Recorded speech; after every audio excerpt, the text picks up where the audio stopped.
35 anos de ministério, eu tenho observado o quanto a maioria do nosso povo não vive a essência do cristianismo. Não consegue viver, né? A promessa de Deus, para mim e para você, não é 30, não é 60, é 100. É 100 por 1. E por que talvez a gente não consegue viver isso? Porque a gente não compreende bem como é que a vida cristã funciona, né? Se a vida cristã, para que você possa vivê-la na sua essência, ela depende, como eu disse, depende de um conjunto de coisas. Eu poderia definir como um conjunto de princípios, né? Esse conjunto de princípios faz com que a sua vida cristã seja eficaz. Imagina um corpo. Um corpo sem um braço direito funciona? Funciona. Sem o esquerdo funciona? Funciona. Sem as duas pernas funciona? Funciona. Você vai nessas Paralimpíadas, você vai ver lá uns camaradas sem pernas, sem braço, que nada mais do que qualquer um de nós. Até hoje estou aprendendo a nadar e não consegui ainda. O dia que eu vi um cara daquele fazendo aquele negócio lá, eu fiquei desesperado. Espírito de confusão. Olha. O cara não tem braço, não tem perna. Se colocaram nós dois na piscina, eu perigoso eu afundar e ele não. Mas é um corpo completo? Não. Ele consegue fazer isso? Consegue, mas ele não consegue fazer tudo que eu faço, né? Então você começa a imaginar, por exemplo, o que eu quero tentar trazer para a sua mente, para o seu coração, é isso. Se você é um corpo, se o seu corpo é completo, todos os seus membros funcionam, né? Então a possibilidade de você ser eficaz é maior. A possibilidade de você conquistar mais coisas é mais ampla. Mas se faltar um membro, fica mais complicado. Então imagina comigo. Por que de repente nós, a maioria dos nossos cristãos vivem com muita dificuldade? Existe uma estatística do mundo corporativo, do mundo dos negócios, que diz o seguinte: 2% da população mundial pensa, 3% acha que pensa, e 95% não pensa em nada. Aí você fala assim, não concordo. Aí você vai descobrir que faz sentido. Porque 2% da população mundial detém 98% de toda a riqueza do mundo. Agora, contextualizando isso para nós, será que isso também não é uma realidade? Por que grande parte do nosso povo vive uma vida cristã, às vezes até medíocre, né? Eu estou falando para vocês com experiência de anos de ministério, de andar meio mundo, de conhecer muita gente, de ouvir muita gente. Eu tenho observado isso, né? E tem sido uma realidade. Uma realidade. São crises e mais crises. Por exemplo, as doenças psicossomáticas que antigamente, há 25 anos atrás, não era algo que poderíamos ver no seio da igreja, hoje é uma realidade. Uma realidade. Nós temos hoje uma grande parte do nosso povo com sérios problemas psicológicos. O divórcio que antigamente não se via falar no meio cristão, hoje está no mesmo patamar. Em função de quê?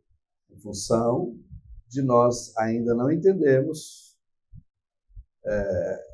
esse conjunto de princípios que torna a vida cristã eficaz. Eu não estou dizendo que você passar a ter todos esses princípios, você vai viver um mar de rosa. Não é isso. Significa que você vai saber enfrentar melhor a vida. Significa que você vai saber entender melhor como é que funciona tudo aí fora. As lutas vão deixar de existir? Não, mas você vai saber como lutar. Porque em uma guerra, seja ela qual for, a promessa que eu tenho é que somos mais do que vencedores. O fato de sermos mais do que vencedores significa que nós não vamos guerrear? Não. Significa que você tem que guerrear mesmo. Porém, você não entra numa guerra para perder. Você entra para vencer. Vai sair com alguns hematomas? Sim, é óbvio. Algumas escoriações? Sim. Mas vai sair vivo. Em nome de Jesus. Então, deixa eu passar para vocês alguns princípios que eu julgo importante para que nós possamos passar a ter uma vida cristã mais eficaz. Porque isso é muito bom. É muito bom. Em meio às guerras, em meio às tribulações, em meio aos dias ruins da vida, você saber que há um Deus do seu lado. Pronto, acabou. Né? O primeiro princípio que eu quero compartilhar com vocês é o poder do amor. Né? Isso é muito importante. Paulo escreve aos Coríntios, capítulo 13, ele diz que o amor é paciente. Olha, o cara já começa dando pancada na gente. O amor é paciente. Quantos têm problema com esse sentimento, com esse princípio chamado paciência? Né? Como é que é você? Você tem dificuldade de ter paciência? A maioria do povo é estressado. Né? Porque eu já levei de buzinada nessa cidade, de ontem para hoje. Gente, você não pode nem pensar errar. Porque já está buzinando você. Certo? E o tanto que o povo briga. Né? Porque está faltando esse princípio. Né? Ele diz que o amor é bondoso, não inveja. Se eu perguntar quantos de vocês têm inveja aqui, é lógico que ninguém vai levantar a mão. Porque ninguém fala das coisas ruins que tem, dos defeitos que nós temos. Ninguém sobe aqui no púlpito e diz, irmãos, eu tenho inveja, você não tem noção. Eu sou invejoso, inveterado. Nunca vi ninguém dando testemunho assim. Mas o cara morre de inveja, a gente sabe disso. Aí ele fala assim, não se orgulha, não maltrata, não procura seus interesses próprios. Isso é um ponto extraordinário. Quando a gente trabalha com esse sentimento, muda tudo na nossa vida. Não se ira facilmente. Tem algum santo varão que irado? Ira fácil? Tem gente que sai de 0 a 100. Isso porque acabou de falar em língua estranha, acabou de ouvir um hino, acabou de cantar. Desse modelo. Eu estou falando para gente que ora, gente que canta, gente que lê Bíblia, gente que intercede, e gente que, se precisar, mata também. Xinga, joga pedra. Essas coisas todas fazem parte. Aí ele diz aqui, o amor não se alegra com a injustiça, mas se alegra com a verdade. Ele diz, tudo sofre, tudo crê, tudo espera, tudo suporta. O amor nunca acaba. Né? Então, nós estamos falando desse amor aqui. Que tipo de amor que é esse? Que é o amor ágape. Que é o amor que Deus plantou no meu coração, para o coração da minha esposa, do nosso povo, da minha família.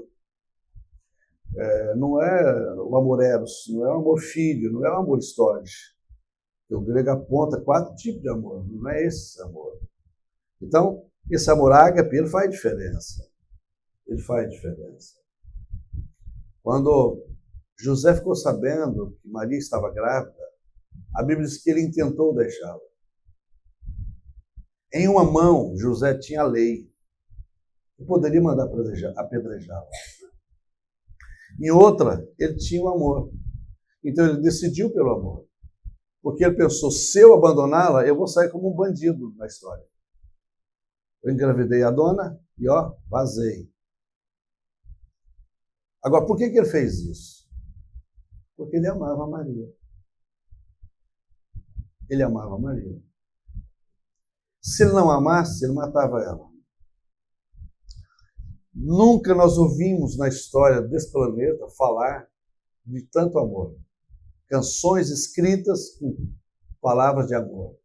Mas nunca tivemos tantos crimes passionais. Nunca tivemos tantos crimes passionais. Em via de regra, você pergunta, por que você fez isso? Eu matei por amor. Não, não se mata por amor. Se morre por amor. Mas matar, não. Foram os fariseus que mataram Jesus? Não. Foram os religiosos? Também não. Foi o governo romano? Pior. Jesus morreu por amor. Então, é um princípio que nós precisamos estar bem cravado no nosso coração. Porque nós fazemos muitas coisas em nome do amor, mas não é o amor ágape. Certo? É o amor-paixão. Esse amor-paixão, ele é maligno, ele é perturbador. Então, se você guardar isso no seu coração, se você plantar isso no seu coração, você vai sofrer menos.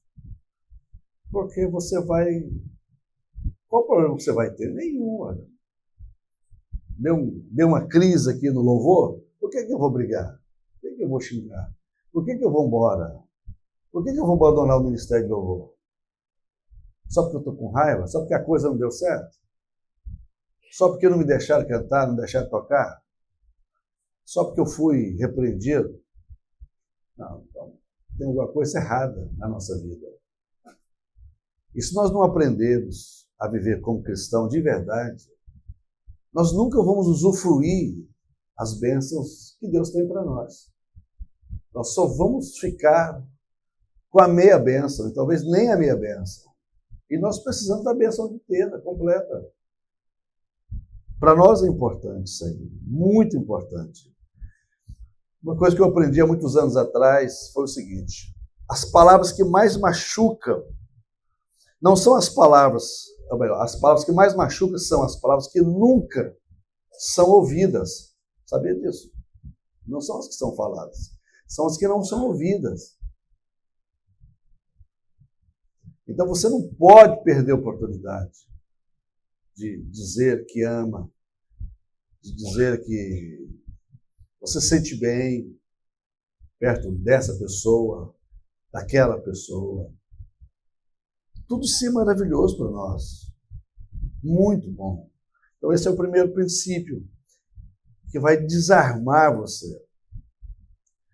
Porque quando você está com esse princípio chamado amor, você sabe o que sai da gente? A primeira coisa que sai de nós é um outro princípio chamado razão. Eu tenho razão. Crente não tem razão. Crente tem moral.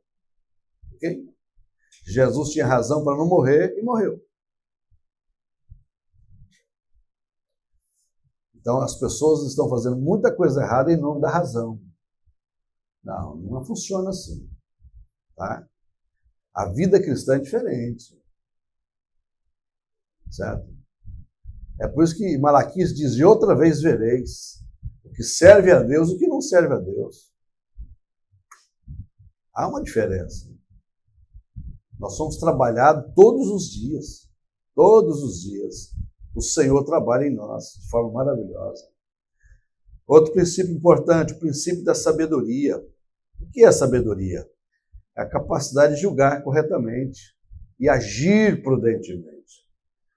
Eu te faço uma pergunta, qual a diferença de inteligência e sabedoria? Eu vou dizer para você. Inteligência é habilidade para você resolver problemas.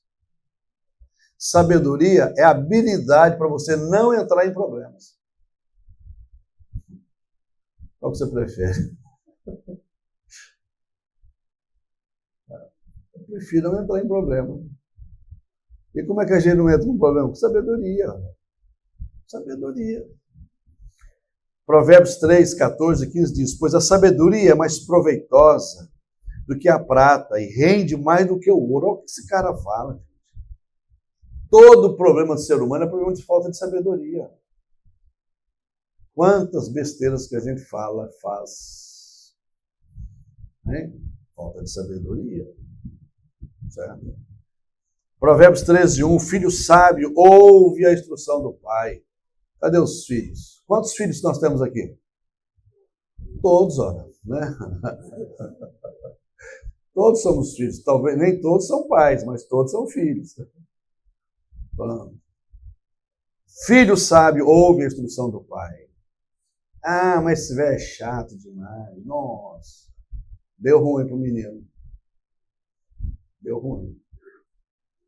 Porque nós pais sabemos o que é melhor para os nossos filhos. Né? Aí o menino começa a ter uma barbinha, um bigodinho. Né? Ah, eu já sei tudo, meu pai é careta. Sabe? Sei não. Sei não. Certo? Não abandone a sabedoria. Olha que coisa linda, irmãos. Provérbios 4, 6. Não abandone a sabedoria e ela o protegerá. Ame-a e ela cuidará de você. Uau, olha aí. Está na Bíblia. É só ler. É só ler a palavra de Deus. Sabedoria. Sabedoria. Olha o que esse maluco falou, Freud. O sábio nunca diz tudo o que pensa, mas sempre pensa no que diz. Se Freud disse isso, irmãos, dá valor a algumas coisas que Freud fala. Outras não. É igual peixe. A criança não pode comer peixe que dá ruim. Mas adulto sabe separar a carne do espinho. É muito importante.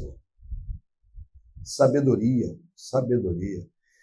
E agora, isso aqui, ó, cabelos brancos, não é sinal de sabedoria, não. Não tem nada a ver uma coisa com a outra, não. Eu pus uns tizinhos aí que vai ser besta lá longe.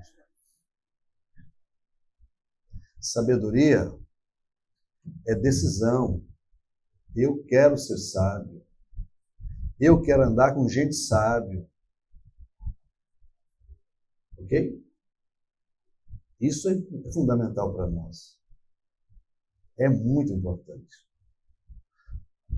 Outro princípio maravilhoso. Terceiro princípio, poder da fé. Ok? Romanos 4, 18 e 19 e 20. Abraão contra toda a esperança. Olha esse maluco aqui que esse cara fala, irmãos. Abraão contra toda a esperança. Em esperança creu, tornando-se assim pai de muitas nações, como foi dito a seu respeito, assim será a sua descendência. Sem se enfraquecer na fé, reconheceu que o seu corpo já estava sem vitalidade, pois já contava cerca de 100 anos de idade, e que também o ventre de Sara já estava sem vigor.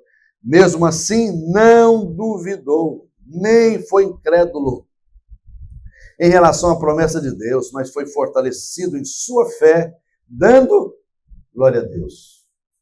Aleluia. Eu acho extraordinário quando a Bíblia, quando Paulo escreve, Paulo tem essa percepção extraordinária. E ele escreve dizendo, né, Abraão, contra toda a esperança, em esperança creu, que ele seria pai. Você consegue entender a profundidade disso? O tanto que isso para nós é fundamental. Talvez você está desanimado por coisas tão simples. Talvez você está perdendo a esperança por coisa tão simples. E aqui a Bíblia está mostrando um camarada que tinha 100 anos de idade, a esposa dele 90 anos de idade. A Bíblia deixa claro que o seu corpo não tinha vitalidade. Em outras palavras, ali não funcionava nada. A única coisa que mexia era os olhos do homem. Acabou. Os olhos do varão. Como diz um amigo meu, né, um presbítero que subiu na igreja, assim, gente, o Lutero de Sara já tinha ido embora. Lutero. Esse Lutero é forte, hein? Então, aí você vê o que Deus é capaz de fazer. O que Deus pode fazer por mim e por você. Olha, aprenda uma coisa, irmãos. Deus não manifesta onde há necessidade. Não. Onde é que Deus manifesta? Aonde há desejo. Se você deseja que Deus faça, Deus vai fazer. Apenas ter uma necessidade não faz Deus mover na sua vida, não. Você tem que desejar o milagre. Porque isso expressa a sua fé. Isso deixa claro que você acredita na obra divina do Senhor. Do contrário, a gente vai viver na vida. Vai viver na fé da sorte. Como é que é essa fé da sorte? Se der, bem. Se não der, amém. Mas não funciona assim. Não é esse tipo de fé que Deus nos chamou para ter. Deus nos desafiou para ter uma fé capaz de atrair o impossível. Né? Atrair o impossível. É isso que Deus quer que aconteça comigo. É isso que Deus quer que aconteça com você. C.S. Lewis disse uma palavra, eu anotei essa palavra, eu achei lindo demais. Ele fala o seguinte: eu creio no cristianismo como eu creio no sol. Não porque eu vejo, mas porque através dele vejo todas as coisas. Olha como é que esse cara fala. O que esse cara fala? Certo? Para nós é fundamental isso. Sobretudo nessa pós-modernidade que nós estamos vivendo, esse mundo que nós estamos vivendo, né? Onde há desesperança generalizada. Onde é que você vai? Para onde é que você vai? Qual que é o país que funciona? Onde é que está? Tudo tem problemas. Todo lugar está cheio de problemas. Parece que está fechando um cerco para nós cristãos. Então, qual que é a nossa esperança? Crer. Crer no Senhor. Acreditar no Senhor. Acreditar que Ele vai fazer algo extraordinário na nossa vida. Eu creio nisso. Eu acredito nisso. Isso é importante. Eu estava vendo um cientista falar sobre aquela passagem bíblica de Josué, quando Josué está em guerra, e ele, então, vendo que a possibilidade dele vencer aquela guerra era praticamente zero, porque estava ficando já anoitecendo, e o cara simplesmente para e dá um grito, e ora, e diz: sol, para em Aijalon. Lua, para em Gibeon. O cara define aonde a lua e o sol vai parar. E a Bíblia diz que a oração de um homem, fez com que o sol parasse e a lua parasse. Ok. Então, como é que isso funciona? Para que o sol parasse e para que a lua parasse, o cientista tem que falar o seguinte: Deus teve que parar o universo. Não tinha como só a lua parar, o sol parar. Todo o sistema teve que parar. Aleluia. Oração de um cara, de um homem. E por quase um dia, não foi um dia, até que eles venceram. Pronto. Aí nessa mesma guerra tem uns negócios muito malucos lá, irmão, que você vai ver lá que aparecem uns anjos. Eu sempre falo na igreja, né? Lógico que não está lá na Bíblia, né? Mas os anjos caem pedra no céu, matando só os inimigos de Israel. Eu falo, irmãos, é os anjos acertando, brincando de estilingue, lembra? Só acertava os caras. Quando você decide viver em Deus, com Deus, você tem que estar preparado para essas coisas absurdas acontecerem. Andar com Deus é isso. Se você não está andando com Deus, essas coisas não são possíveis de acontecer. Porque você não acredita. Uma coisa é eu ler isso aqui, outra coisa é eu começar a vivenciar isso na minha vida. A fé cristã das pessoas hoje está tão fragilizadas, irmãos, que elas conseguem ver isso aqui como uma coisa bonita, maravilhosa, mas não, isso é lá para o passado, isso é lá atrás, isso é lá não sei aonde. Irmãos, eu tive 5 dias no deserto do Egito, lá em Alexandria. Nós estávamos lá em um grupo de acho que 60, 80 pastores. Tem coisas que eu ouvi lá, irmãos, que eu tenho até dificuldade de falar na igreja. O povo vai falar que eu sou doido. Maluco. Mas nós ouvimos coisas lá. Estava minha esposa lá e vários pastores. Quem nos levou lá foi Elias Dantas, ele está sempre aqui em Portugal.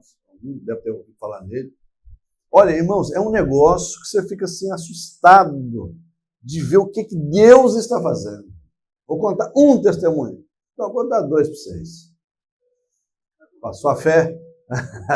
Passou a fé edificar, então você fala assim, não acredito nisso. Não. Aí já é problema seu, não é meu.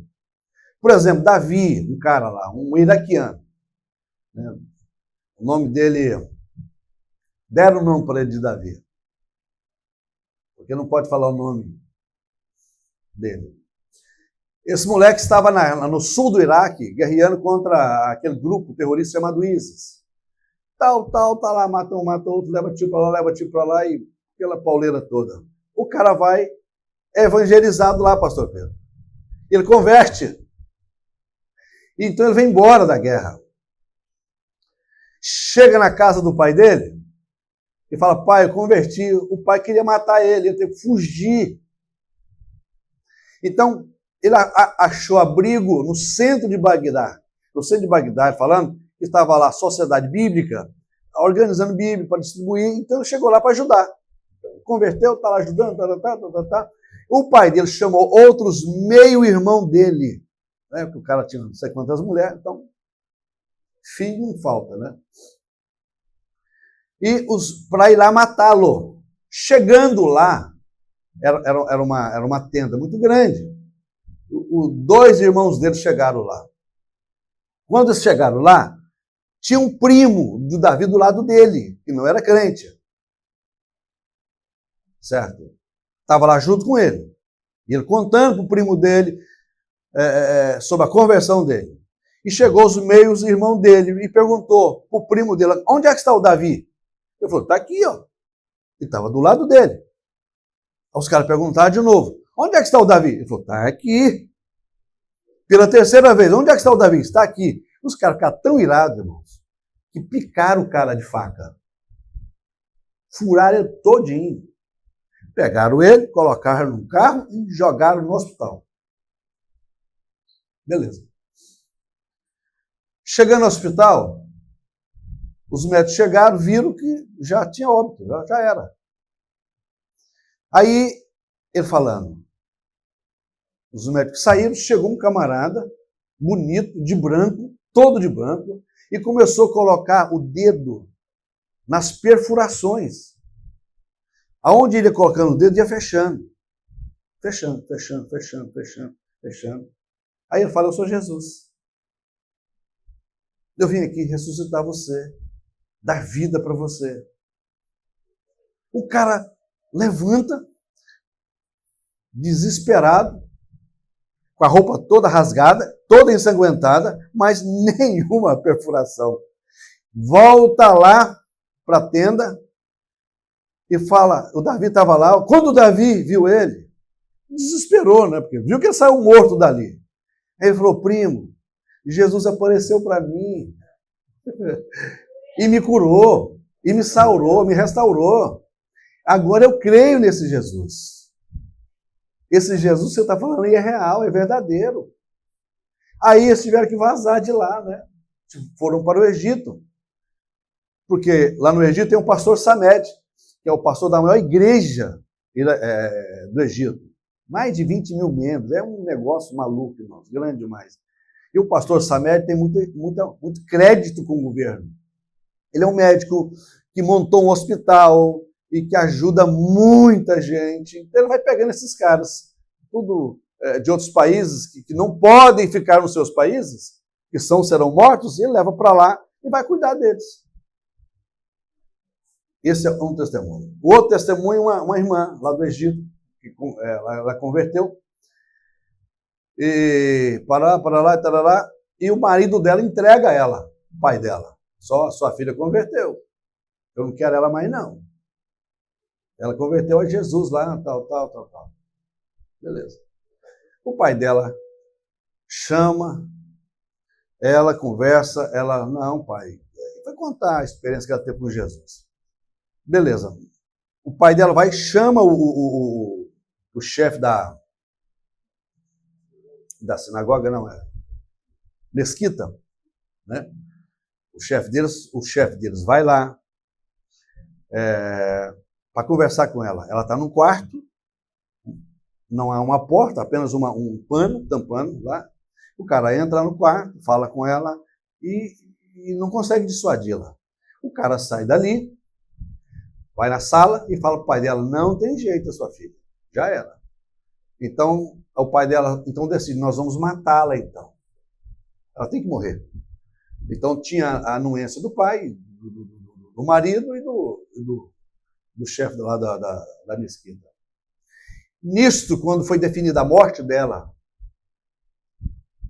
pelos três, ela ajoelhou e foi orar. E naquele exato momento, quem a ganhou para Jesus estava a mais de 200 quilômetros dali. Quando eles foram lá para pegá-la, para matá-la, o que aconteceu? Ela foi arrebatada. O Senhor tirou-a dali e a levou para 200 quilômetros, para aquele lugar onde estava aquele povo esperando. Tudo bem? Vocês estão meio assustados? É verdade, não é? É verdade. Filipe foi arrebatado. Tudo que está acontecendo aí é coisa que a gente vê na Bíblia, né? Irmãos, assim, dezenas e dezenas de testemunhos eu ouvi naquele lugar lá. O pastor falou assim, vocês não vão ouvir um louvor maravilhoso. Músicos extraordinários, mas vocês vão ouvir coisas que vocês nunca ouviram na vida de vocês. Irmãos, eu ouvi coisas e vi coisas lá que vocês não têm noção. A estância onde está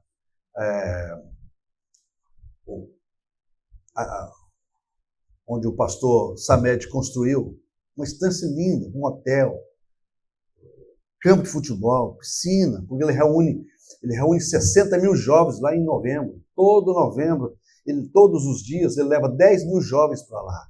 Leva 10 mil jovens, depois busca mais 10 mil, leva e traz. Esse lugar lá, quando ele foi comprar lá,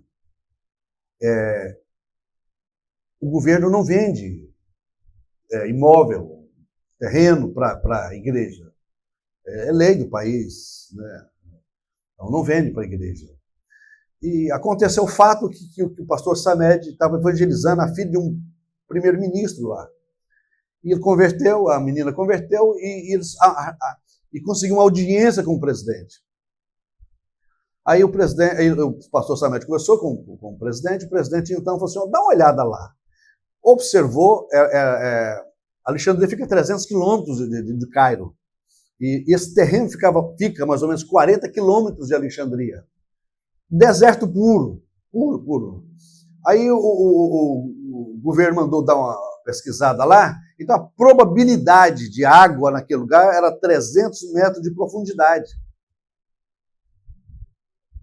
Então, quer dizer, nem calango conseguia viver lá, gente. Impossível viver.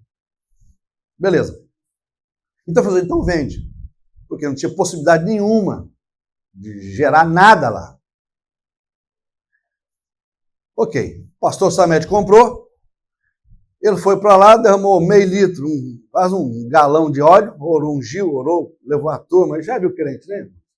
E fala em língua, sapateia, e levou só os crentes do manto. Porque na igreja tem os do manto, tem os que não é do manto, e tem os que ficam olhando tudo.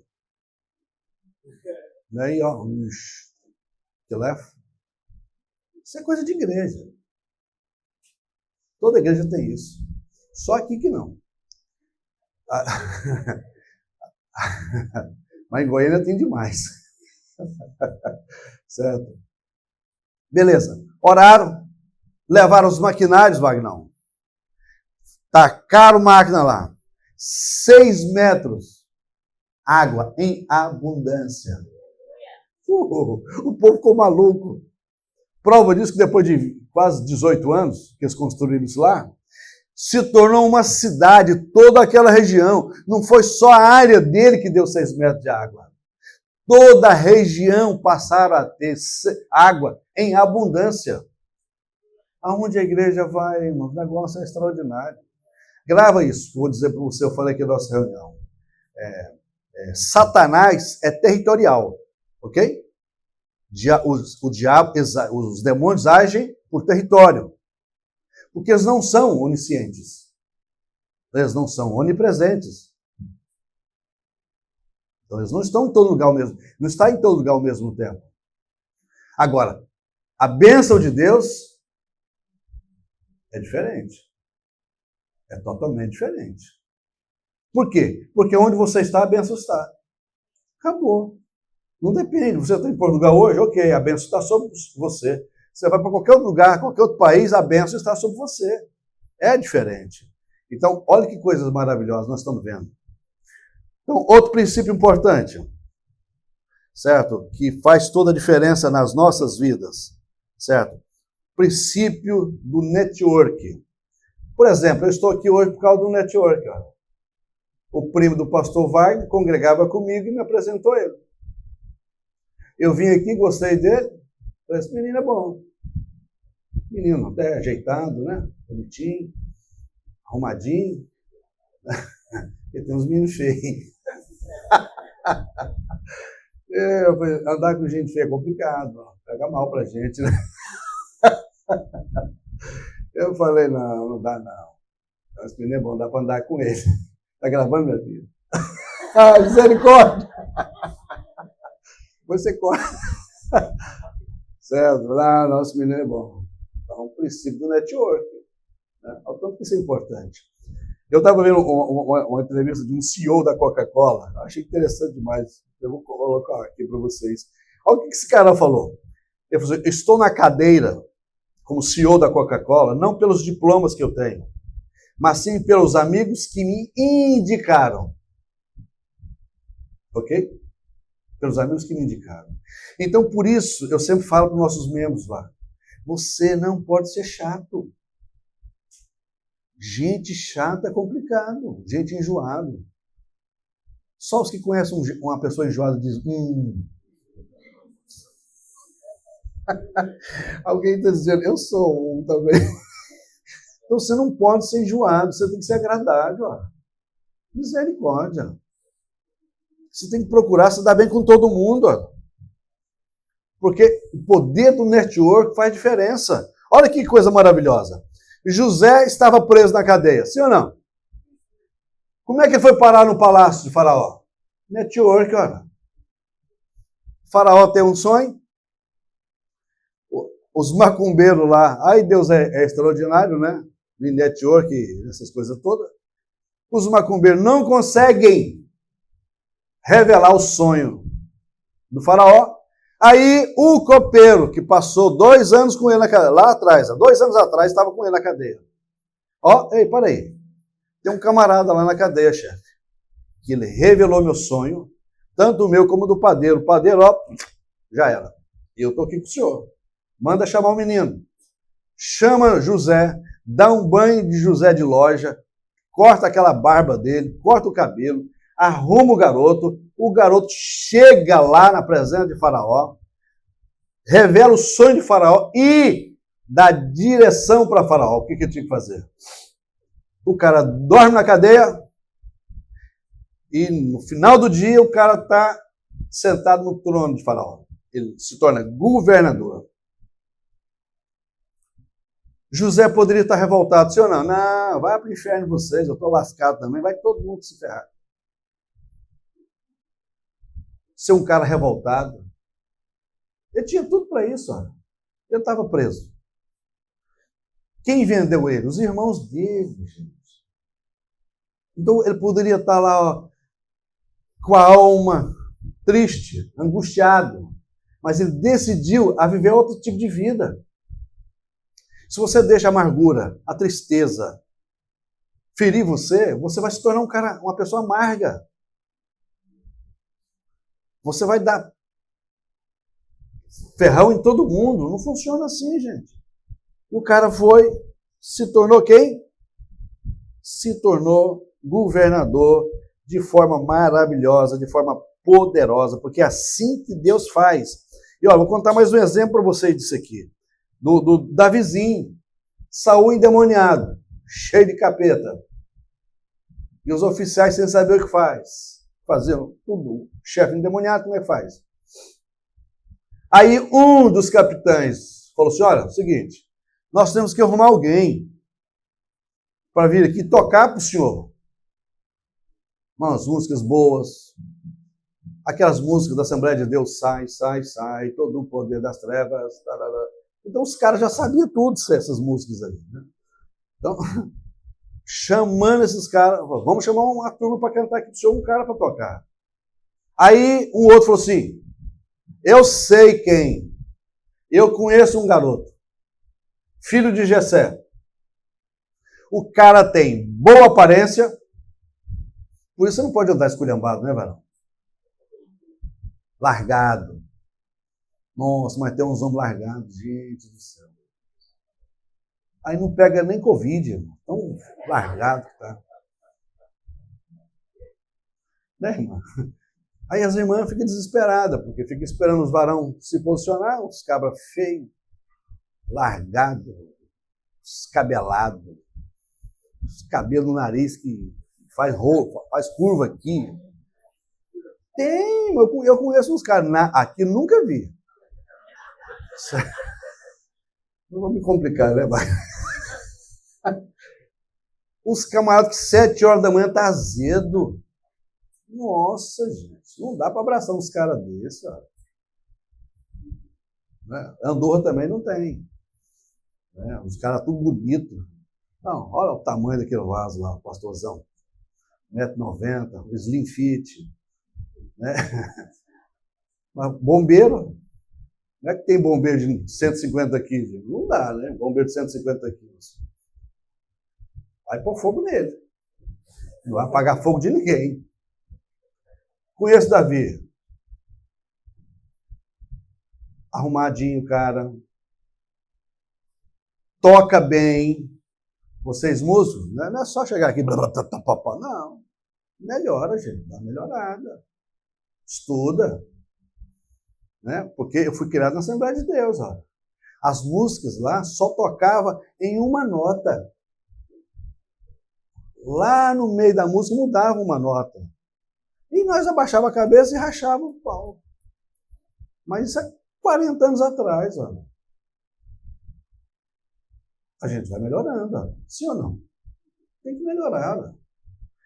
E a última característica que o cara disse sobre Davi. Deus está comigo. Aquilo ali começou a mudar a vida de Davi. Network. Grava uma coisa para você. Toda a bênção que Deus tem para mim e para você está na mão de alguém. Ok? Eu não sei quem. Porque se eu soubesse era fácil. Eu não sei. Mas toda a bênção que eu tenho, que Deus tem para mim, está na mão de alguém. Então você não pode esquecer disso. Nunca, nunca, nunca, nunca. Ok? Nunca esqueça disso. Porque talvez a pessoa que está do seu lado vai ser seu patrão amanhã. Olha. Talvez a pessoa que está do seu lado, no seu convívio, certo? Vai ganhar uma herança maravilhosa e vai lembrar de você ou não. Ou vai indicar você para algo bom ou não. Então, nós precisamos ser agradáveis. Lembra daquela mulher lá, a viúva de Eliseu? Você vê como é que Deus constrói as nossas bênçãos. Você percebe isso? O processo de Deus nos abençoar, como que é extraordinário? É Deus no negócio e você. dos seus relacionamentos. A mulher chega em Eliseu, pergunta para ele, olha, fala para ele, olha, meu marido morreu e ele era teu servo. Em outras palavras, se vira, né, chefe? Tem um cara lá na minha casa que levava meus 2 filhos. Porque meu marido, né, embora crente, mas não vigiou, deixou dívida. Lembrei de meu pai, que morreu, deixou 4 filhos, dívida, minha mãe teve que colocar nós num balaio e vazar de Pinheiros do Rio. Então, nós ia ficar na casa de um, na casa do outro, para pagar a conta do meu pai. Minha mãe esperta, vazou. Certo? Então, veja bem, a mulher estava fazendo isso. Aí o profeta disse para ela, o que você tem em casa? Ela disse, não tem nada. Ah, sim, senão um pouquinho de azeite. Olha a orientação do cara. Você vai para casa, fala para os seus filhos buscar vasilhas vazias, tinha que explicar direitinho, né? Senão não trazer vasilhas cheias. Vasilhas vazias, toda a vizinhança sua. E a meninada saiu, ó, na capoeira. Correu. Pegou tudo que podia. Ok? E ela começou a fazer o quê? Ó, a derramar o óleo nas vasilhas. Só um pouquinho. Até que acabaram-se as vasilhas e não o azeite. Agora, uma pergunta que eu faço para você. Imagina se aquela dona fosse chata, encrenqueira. Imagina se fosse igual a minha mãe, que pegava a bola dos meninos da rua e picava tudo com faca. Até as nossas. Toda a vizinhança não gostava da minha mãe. Brava, nervosa, pequenininha. Isso porque não estava sem demônio. Quando o demônio pegava ela, aí nós saía tudo de casa, correndo. Ah, ela converteu, é óbvio, né? Mas se ela precisasse de uma colher de sal, estava enrolada. Ninguém ia dar. Porque ela gostava de confusão. Então, por isso, vocês têm que ser cuidadosos. Olha. Porque se a sua bênção está na mão de alguém, então você tem que saber tratar as pessoas bem. Né? Eu não sei quem é que vai me abençoar, mas eu tenho que tratar bem. Eu tenho que saber como lidar com as pessoas. Ah, eu não estou bem hoje. Ok, esse é problema seu. Não tem nada a ver uma coisa com a outra. Nada a ver. Lá na sua empresa, ninguém tem culpa. Aqui na igreja, tão pouco. Certo? No trânsito, pior ainda. Calma. Você está grilado no trânsito? Está grilado? Então põe uma música boa lá, de Cassiane. Né? Ou da Mara Lima. Só essas antigonas, poderosas. Pronto, vai melhorar. Porque se a minha bênção está na mão de alguém, eu tenho que ser cuidadoso, irmãos. Eu tenho que ser cuidadoso. Muito cuidadoso. Eu quero encerrar.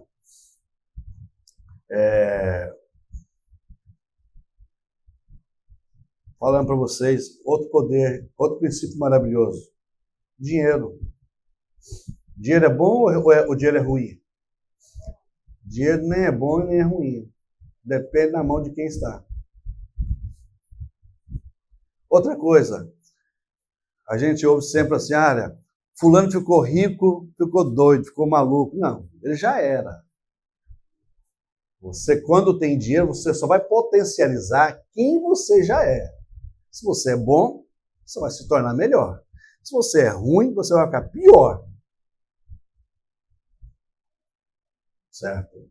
Então, nós tratamos, às vezes, na minha geração, tratar o dinheiro como se fosse um negócio meio doido, maluco, que tinha que todo mundo morrer pobre, lascar, se ferrar como pobre. Não, nada a ver. Aí você vai ler na Bíblia, você vai estudando a Bíblia. Aí Joel diz, minha prata, meu ouro, diz o Senhor dos Exércitos. Peraí. Agora, como é que eu lido com isso? Porque o dinheiro me dá opção, olha. Sim ou não? Comprar um carro melhor, morar melhor, alimentar melhor, comprar umas roupas melhores. Em vez de comprar roupa na 44, vou comprar roupa em outro lugar. Ó. 44 Goiânia, né? Quem conhece Goiânia? Sabe onde é 44, né? Então lá. Construindo lá tudo, chitão, roupa de R$ 5,90. Então o dinheiro te dá a opção de você viver melhor. Agora, isso é extraordinário. Te dá condição de você fazer investimento em você. Estudar, fazer uma pós-graduação, fazer uma especialização, um MBA, um mestrado, um doutorado. Ou você acha que isso é desnecessário? Não, isso é importante para nós. Certo? Conhecimento não ocupa espaço e faz toda a diferença na nossa vida. Toda a diferença. Certo? E eu fico, às vezes, fico indignado e eu entro em crise quando eu vejo esses dias, minha semana atrasada, eu conversei com um garoto de 22 anos na igreja, um garoto bonito, sabe? Que garoto bonito. Igual esse grandão aqui, ó. Bonitão, top. Já vai ficar mais inflado. Mas é assim mesmo. Quem é bonito é, quem é feio é, e tá tudo bem, ó. E eu perguntei ao cara, pastor, me dá umas orientações aqui. Eu falei, primeira, quantos anos você tem? 22 anos. Já formou? Não. Pelo menos entrou na faculdade? Não. Então você precisa de morrer, varão. Tem que morrer. Você quer casar? Quer? Não, você não pode casar. Olha. Não, você vai arrumar problema. Que segurança que você vai dar para sua futura esposa? Fala para mim, você quer aposentar? Porque tem uns caras que querem aposentar, eles não querem casar, querem aposentar. Arruma uma dona que tem dinheiro, casa e aposenta. Eu conheço uns caras assim. Você também conhece, né, Barão? Agora, o que a vida faz? Tem que tornar você melhor, ora. Eu falei, meu filho, pelo amor de Deus, vai estudar. Ora. Certo? O cara vem para a igreja e acha que ser crente é assim. Não, não, irmãos. O cara mais usado no Velho Testamento foi Moisés. Ó. Mas qual é a razão? Preferência de Deus? Não, nada disso.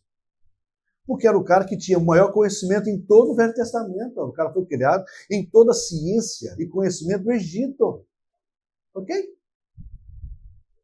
Você acha que para fazer os 10 mandamentos e criar todo o Pentateuco, Deus ia usar o quê? Um Zé Mané? Lógico que não, ia usar um cara que tinha conhecimento na área jurídica, na ciência.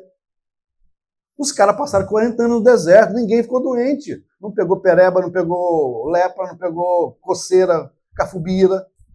Nada disso. Por quê? Porque tinha as leis cerimoniais que foram criadas. O cara comia, antes de comer tinha que lavar a mãozinha. Então, era um cara ultra preparado. E a gente esquece disso. Ó. Não, tá bom. Eu vou abrir a boca e Deus vai falar. Vai ser bafo. Pronto. No Novo Testamento, qual foi o cara mais preparado? Paulo, ora. Criado aos pés de Gamaliel. Dupla cidadania. Quem tinha cidadania romana naquela época? Meu Senhor. Era o rei. Era o cara. Poliglota. Olha as cartas que esse cara escreveu. Você está de brincadeira. O cara escreveu isso em mais ou menos anos 50, 60. Já se passaram 2000 anos. As palavras do cara, as orientações dele, os ensinamentos do cara estão tão real, tão extraordinário. Então, é assim que Deus faz. Aí, finalizando, as pessoas acham, por que eu estou vivendo essa vida difícil? Por que eu estou vivendo essa vida desgraçada? Por que as coisas não acontecem comigo? Porque eu estou queimando fases. Eu estou ignorando princípios cristãos que eu não poderia jamais ignorar. Uma coisa, irmãos, nós subir aqui e fazer um culto de trenzinho, de embaçar, todo mundo embaçando. Ok, qual o problema? Nenhum, eu não acho isso errado. Profecia, eu fui criado no meio do reteté, olha. Eu acho isso maravilhoso, mas para aí. É só isso que a vida cristã é? Não. Não. Isso funciona aqui dentro, ó. Quando você sai ali fora, o mundo é outro. O mundo vai exigir de você que você seja sábio, que você seja inteligente, que você seja prudente, que você tenha paciência, que você tenha sabedoria, que você tenha conhecimento. O problema hoje não é falta de emprego, pelo menos na minha cidade não. Na área de tecnologia está faltando 3.000 vagas em Goiânia. Cadê? Não tem. Os caras preferem viver de Bolsa Família, Bolsa Gás, Vale Cachaça, Vale... E vai só tornando-se uma sociedade medíocre, pobre e que não serve para nada, irmãos. Você acha que Deus nos chamou para isso? Lógico que não. Óbvio que não. Agora, você acha que Deus vai pegar a sua mãozinha? Não, não vai também não. Quando você pega Lucas 15, é uma parábola, é uma palavra que divide em 3 parábolas. Primeiro, a ovelha perdida. O cara tinha 100 ovelhas, perdeu uma, o que ele fez? Foi atrás dela. A mulher tinha 10 dracmas, perdeu uma, foi o quê? Procurá-la. A última parábola era do filho pródigo. O cara se esqueceu, se foi embora, o pai dele foi atrás dele.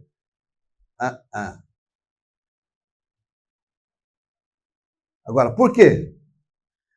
A ovelha não sabia voltar para casa. A dracma é um ser inanimado. O filho pródigo sabia. Ele sabia o caminho.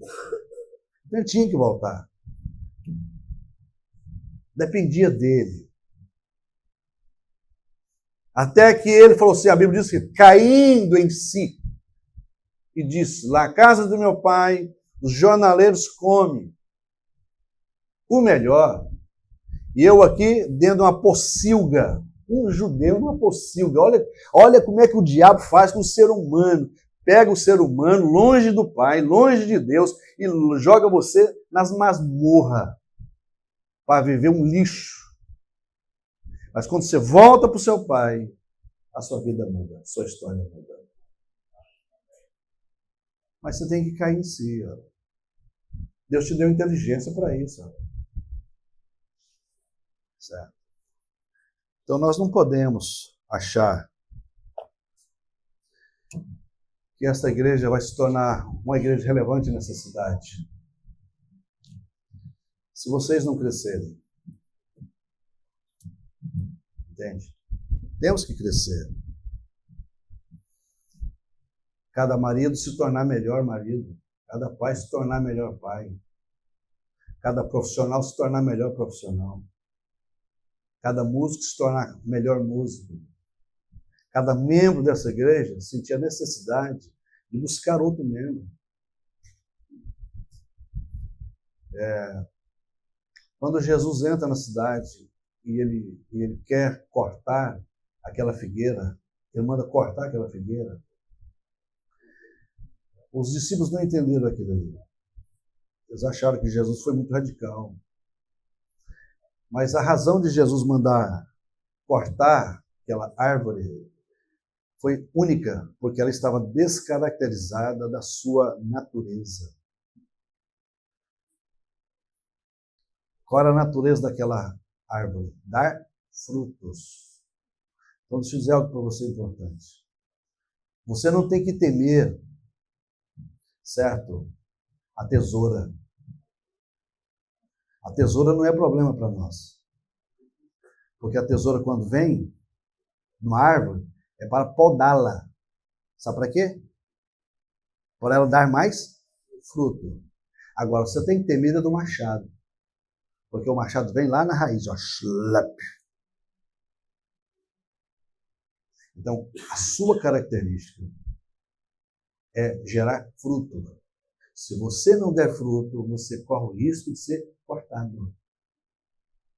Não, eu estou aqui na igreja, eu sou crente de banco. Primeiro, crente de banco é prego. Ok? Crente de banco é prego. Você está descaracterizado. Você corre o risco do machado vir. E não é o pastor que vai fazer isso. É ele. Porque se você está descaracterizado da sua natureza, qual a razão de você viver? Zero. Foi o entendimento que Jesus passou. Né? Se a figueira está descaracterizada da natureza dela, o que adiantava ela dar folha só? Não resolve nada. Ela não foi gerada para dar folha só. Ela foi gerada para dar fruto. Então, que você dê fruto. Amém, gente? Amém. Eu estou preocupado, vocês ficaram muito quietinhos. Vamos colocar de pé? Deixa eu orar para vocês.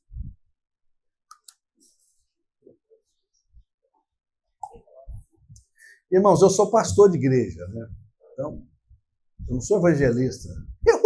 Levanta a mão, vamos fazer um negocinho. Não, sou pastor de igreja. Pastor de igreja traz instrução. Então, a minha função na minha igreja é trazer instrução para o nosso povo. Para que o nosso povo floresça, prospere. Né? Para que o nosso povo alcance o melhor de Deus. Viva o melhor de Deus. Aproveite o que Deus tem para nós. Deus tem muita coisa boa para nós. Eu fico maravilhado, sabe?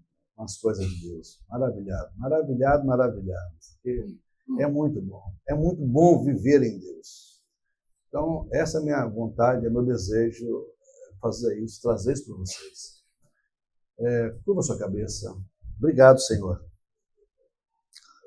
Obrigado por esta igreja maravilhosa. Obrigado por esse povo. Obrigado pela liderança dessa igreja. Que o Senhor abençoe a vida do pastor Wagner, da Valdirene, de todo o corpo de obreiros dessa igreja. Que essa igreja seja um farol nessa cidade. Que pessoas, ao passarem na porta dessa igreja, comecem a adentrar nesse santo lugar, nesse santuário aqui. Porque esse lugar está impregnado da graça de Deus. Esse lugar está impregnado da presença de Deus. É tudo que nós queremos, é tudo que nós precisamos, é da Tua presença nas nossas vidas. Mova, Senhor. Mova neste lugar. Mova sobre essas vidas. Mova sobre cada casa, cada família, cada moço, cada moça, cada garoto, cada garota aqui dessa igreja, Senhor. Em nome de Jesus. Cada homem de negócio, cada pessoa que trabalha, que tem padecido nessa cidade, que o Senhor dê direção, dê inteligência, dê sabedoria, Senhor, para que nós possamos usufruir do melhor que o Senhor tem para nós. Aos enfermos, que nesta manhã, se tem alguém enfermo neste lugar, seja tocado pelo Senhor. Espírito de saúde está sobre esse lugar, espírito de cura está sobre esse lugar. Que o Senhor traga cura sobre você, sobre a sua vida. Aos que estão enfrentando problemas emocionais, Senhor, em nome de Jesus. Em nome de Jesus, Pai. Coloque essa pessoa no eixo, Senhor, em nome de Jesus. Ó Deus, em nome de Jesus, coloque esse garoto no eixo, suas emoções sejam centradas. Espírito Santo, fala com esse garoto. Fala, Senhor, fala com essa senhora. Deus, em nome de Jesus, toda angústia, todo medo, cesse, Senhor. Ó espírito de morte, saia dessa vida agora, em nome de Jesus. Vem sobre essa vida com paz, com saúde, Senhor. Em nome de Jesus. Que o Senhor tome este ambiente e que o Senhor mova neste lugar de forma sobrenatural, Pai. Que a Tua presença nunca falte neste lugar.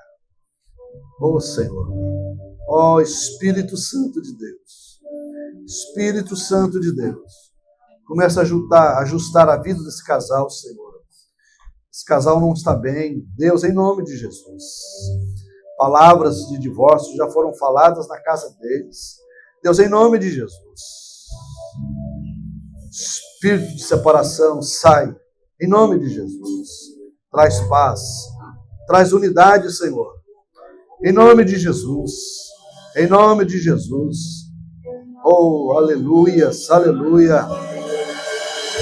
Todo medo, toda perturbação na mente, cesse, Senhor. Ó espírito perturbador, solta a vida deste homem. Solta a vida dele agora, em nome de Jesus. Solta agora, espírito que perturba a mente deste homem. Em nome de Jesus, eu te repreendo. Em nome de Jesus. Ó Espírito Santo, fortaleça, fortaleça, Senhor. Fortaleça, fortaleça o teu povo. Em nome de Jesus. Em nome de Jesus. Você pode aplaudir o Senhor?